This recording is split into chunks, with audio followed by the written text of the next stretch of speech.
Bonsoir mes amis.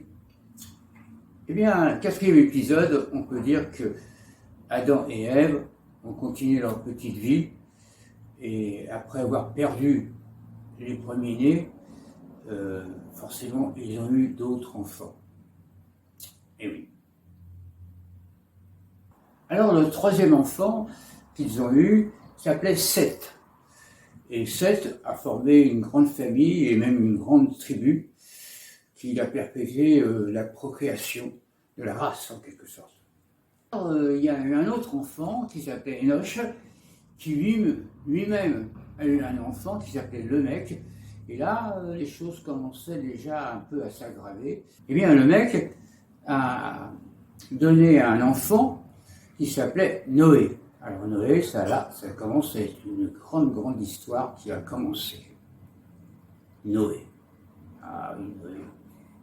C'est un personnage très important dans la Bible.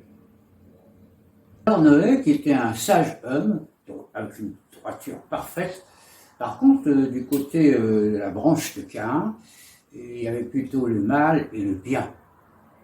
On peut dire que Caïn avait fini par, disons, développer une certaine méchanceté, quelque part. C'est ainsi que l'Éternel s'est aperçu que dans l'homme, il y avait du mauvais chez l'homme. Et il a d'ailleurs réduit son temps de vie à 120 ans au lieu de nombreuses années qu'il avait créé l'homme. Il avait réduit le temps de vie de l'homme. Alors, l'Éternel se tourna vers Noé, qui était un sage homme, et lui dit, tu vas construire une arche pour pouvoir mettre tous les animaux de la terre, parce que moi je vais déclencher un déluge, pendant 40 jours, la terre sera complètement inondée. Et comme Noé était obéissant, il a construit un espèce de bateau, une arche gigantesque, pour loger tous les animaux de la terre. Les couples, en couple, mâles et femelles, pour qu'ils puissent se reproduire plus tard. C'était évident. Au bout de 40 jours, Noé a commencé à ouvrir la fenêtre de son arche, là. Il y avait une espèce de fenêtre, et il envoya un corbeau pour savoir s'il y avait la terre quelque part.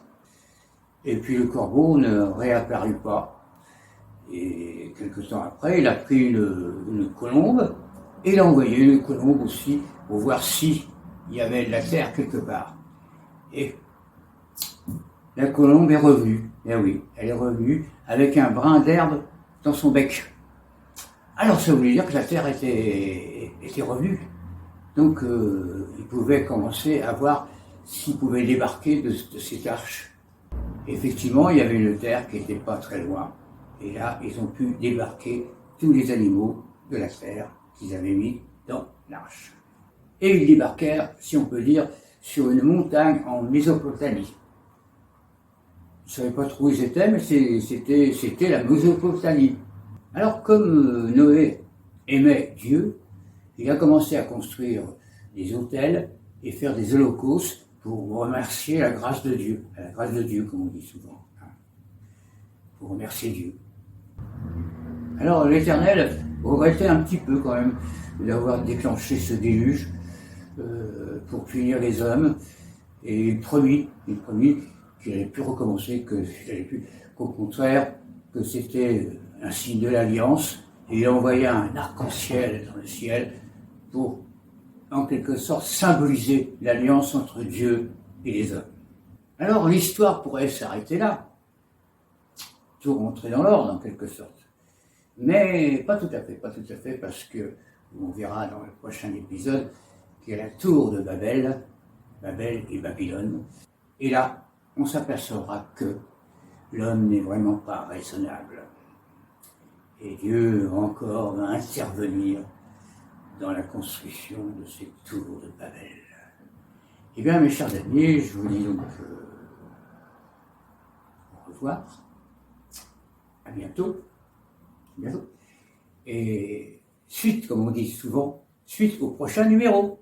Eh oui.